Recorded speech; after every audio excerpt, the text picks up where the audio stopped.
Hello everyone, Dr. Sarah Donovan here from Oklahoma State University, board member of the Oklahoma Council of Teachers of English, coming to you again to talk about the Young Writers Contest, and we are here to give you some ideas about approaching the expository essay. So teachers and writers, grades 6 through 12, here are some suggestions for approaching the expository essay. Let's go.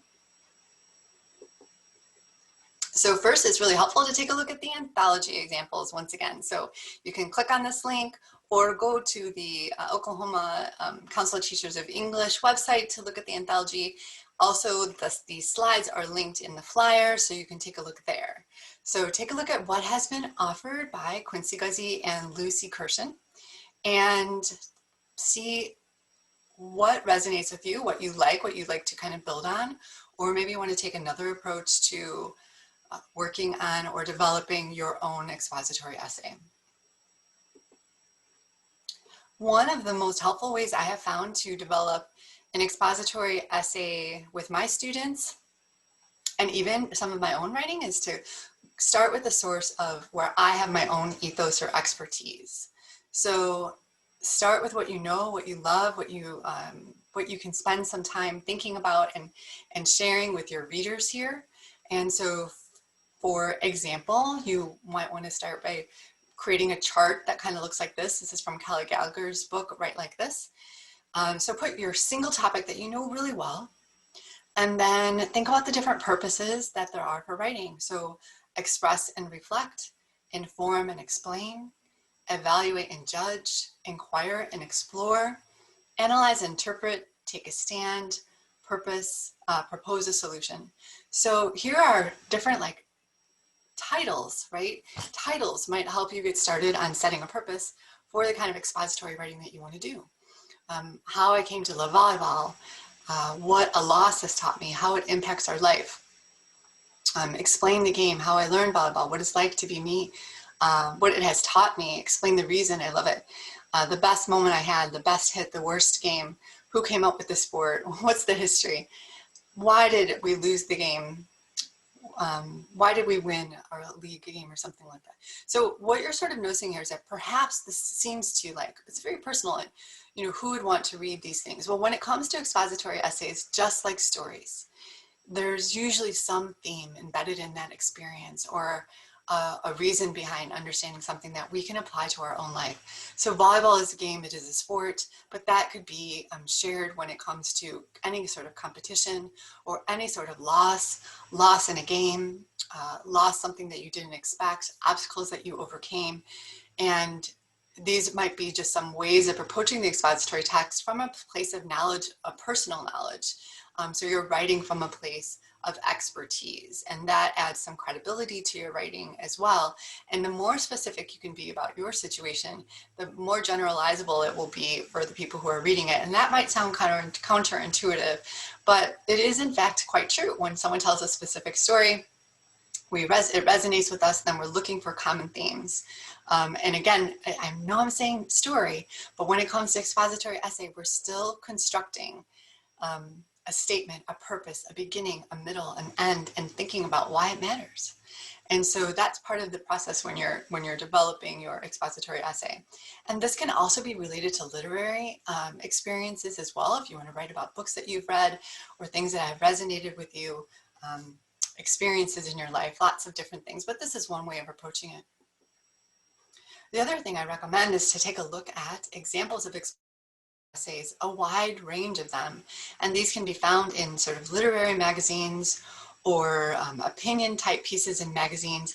These two pieces are from The Atlantic, which have lots of different sort of essayists or columnists or opinion pieces in there that you can look at as mentor texts. So if you've noticed the theme here, I'm always encouraging you to read mentor texts and examples to inform the way that you are writing and build off sort of the beginning, middle, and end, and take a note on how these different authors are getting into their expository essay, moving through it, how they're using subheadings, how they're using graphics, maybe charts, maybe index keys or defining terms, things like that. So take a look at some of these You can Google these titles with their authors in here to kind of look at them. But notice here there's some different ways of even beginning. This one over here on the left, minority representation on college campuses, has and is expected to increase significantly in the coming years. This is a statement followed by a quote with a citation. This one, I'm going to move this up here. Dave, stop, will you? Stop, Dave, will you stop, Dave? So the supercomputer HAL pleads with the implacable astronaut Dave Bowman in the famous and really poignant scene toward the end of Stanley Kubrick's 2001 A Space Odyssey. So this starting with an example, an anecdote, an example from a specific movie to bring the scene in and make some kind of commentary about technology. So there's a couple different ways for getting into your story. So it really helps to look at mentor texts to help you and to inspire you how you want to start your expository essay. And here's a couple different ones. So you can notice this first one is about some social justice issues related to student clubs. This is related to technology. This one is related to health. This one is related to gender. So, these are also issues that might be issues of interest to you that you want to do some research on, or maybe you already have a passion and you've done reading on these things and you studied them in school, and you want to continue to write sort of an essay related to that and educate your readers on it. I want to point out to teachers and also to other writers here that there are different text structures to expository essays. So there isn't just one type of expository essay. There's sort of a sequence, which might be events leading or steps to learn something or a timeline. There's a compare and contrast format. What makes these two things similar? What makes these things different? What are the benefits of this versus that? There's cause and effect. What are the effects of X? What are the effects of Y? What are the negative effects of Z? And there's problem solution as well.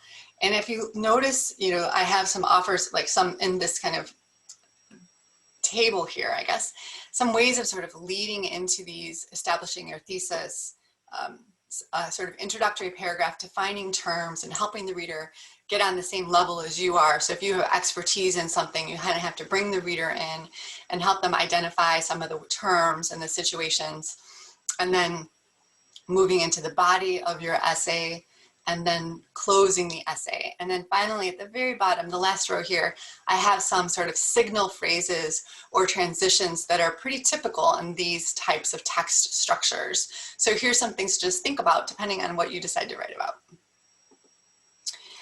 And then here's some checklists for you. If you want to do something sort of informational, we're mostly leaning toward informational here, where you have a sort of a lead, an introduction, body paragraphs, topic sentences, elaboration, conclusions, some sort of table, picture, graphic, chart, glossary, discuss these graphics in the paragraphs, use MLA or APA if you're doing citation. You can talk to your teacher about what that means.